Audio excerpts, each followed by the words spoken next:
કોણે બનાવ્યું? તો હારામ હારી ખબર કોને છે? તો હવે એને આ બનાવ્યું અને આપણને એમને ઉતારી દીધા, તો એને શું દેવું પડે? યુઝર મેન્યુઅલ દેવું પડે. ક્યાંય કેવી રીતે જીવવાનું છે, કેવી રીતે બોલવાનું છે, કેવી રીતે જોવાનું છે, કેવી રીતે સાંભળવાનું છે, કેવી રીતે હાલવાનું છે, કેવી રીતે હાથ હલાવવાનો છે, અને હું ખાવાનું છે, હું નથી ખાવાનું, એને કહેવું પડે કે ન કહેવું પડે?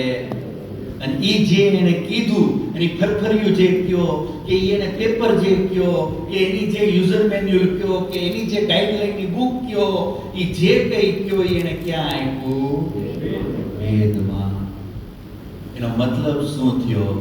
જેમ કોઈ 1 કરોડની મર્સિડીઝ ગાડી લાવે અને જો એનું યુઝર મેન્યુઅલ વાપરે, વાંચે, તો એ ગાડીને હારામ હારી વાપરશે કે સીધો શોરૂમમાં કાઢીને ડ્રાઇવિંગ ઉપર બેસીને વાપરે એ હારી વાપરશે?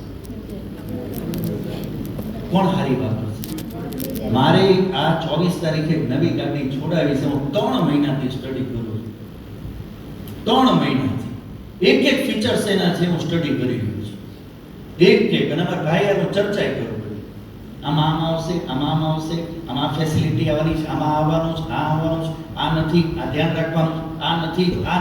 એક ગાડી લેવા માટે 3 મહિનાથી હું સ્ટડી કરી ગયો કે આને હું પ્રોપર ફાયદો કેવી રીતે લઉં, ચલાવું. મારો જ અનુભવ હતો.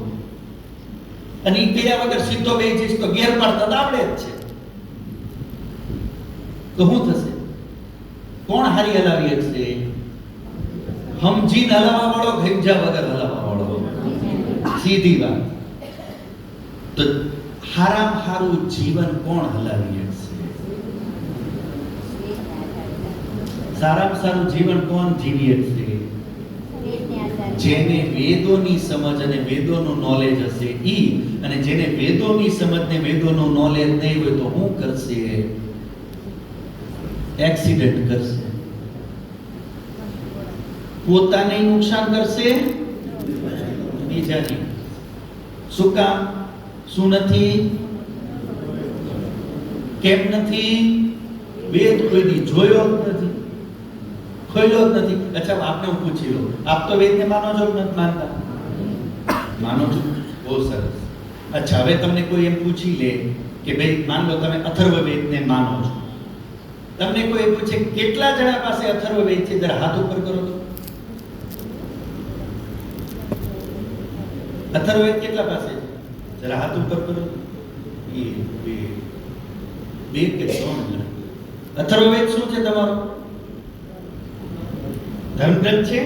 અચ્છા, કેમ નથી તમારી ભાઈ? આ વિચારવા જેવી વાત છે કે નહીં? હવે ગ્રંથ જ નથી. હું એમ પૂછું કેટલાય જોયો, કેટલાય વાંચ્યો?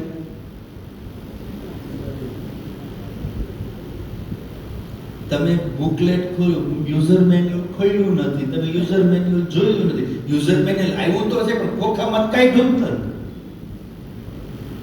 તો શું થશે? આ જોવાની જરૂર છે કે નહીં? ઘરમાં વસાવવાની વસ્તુ છે કે નહીં? અને વસાવવાનું ખાલી એને આપણે એની પૂજા કરવાથી ફાયદો થશે કે એને વાંચવું પડશે? અને વાંચીએ તો ફાયદો થશે કે નહીં થાય? તો જે આપણો મેઇન ગ્રંથ છે અથર્વવેદ, આપણો આધાર છે. મારી પાસે પુસ્તક જ નથી, મેં જોયું નથી, મેં વાંચ્યું નથી, તો હું કેટલો ફાયદો લઈ શકું? આ વસ્તુ ગંભીર વિચારવા જેવી લાગે છે કે નથી લાગતી? આ વેદ વસાવવો જોઈએ કે ન વસાવવો જોઈએ? અને વાંચવો જોઈએ કે ન વાંચવો જોઈએ? ફાયદો વાંચવાથી થશે કે નહીં? વાંચવાથી થશે. એક ઉદાહરણ દો તમને. અમારા ગુરુજી આચાર્ય, રાજસ્થાનના મારા એક આચાર્ય છે. એક પરિવારમાં એટલે એ સમયે એક વ્યક્તિ બરોબર અસ્વસ્થ હતી. એટલે એમને લગભગ એમ સમજો કે છેલ્લા શ્વાસ જ હતા. એટલે ઘરના લોકોએ શું કર્યું? કબાટમાંથી ગીતા કાઢી અને ગીતાનો શું કરવા માંડ્યા? પાઠ કરવા માંડ્યા. તો ગીતાનો પાઠ કર્યો. હવે એ વ્યક્તિ તો અચેતન અવસ્થામાં વહી ગઈ હતી. સમજો છો કે નહીં? જે વ્યક્તિ મૃત્યુ શૈયા ઉપર હોય એ કોન્શિયસ હોય કે અનકોન્શિયસ હોય? એ તો અનકોન્શિયસ થઈ ગયું. એ સમય તને ગીતાનો પાઠ વાંચ્યો ને તને શું ફાયદો થયો?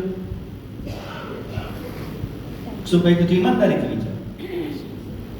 જે વસ્તુ મને હવે ગ્રહણ કરવાની શક્તિ જ નથી, ઇન્દ્રિયો બધી મારી અસ્વસ્થ થઈ ગઈ, એ સમયે તમને ગમે એટલું કે હું ફાયદો થાય? એટલે એ તો બધું પતી ગયું. પછી 11મું 12મું હતું એટલે મારા ગુરુજીને પછી પાછા એમને સત્સંગમાં બોલાયેલા મારા આચાર્યજી કીધું કે ભલા માણા, ગીતા જેવો ગ્રંથ ક્યાં આપવામાં આવ્યો હતો? કોને આપ્યો? શ્રી કૃષ્ણજીએ અર્જુનને. ક્યાં આપ્યો હતો? કુરુક્ષેત્ર. કુરુક્ષેત્ર શું હતું? રણભૂમિ. તો ગીતાનો ઉપદેશ શેના માટે આપવામાં આવ્યો હતો ત્યાં? શેના માટે આપવામાં આવ્યો હતો? શું એવું થયું કે શ્રી કૃષ્ણજીએ અર્જુનને ગીતાનો ઉપદેશ આપવો પડ્યો?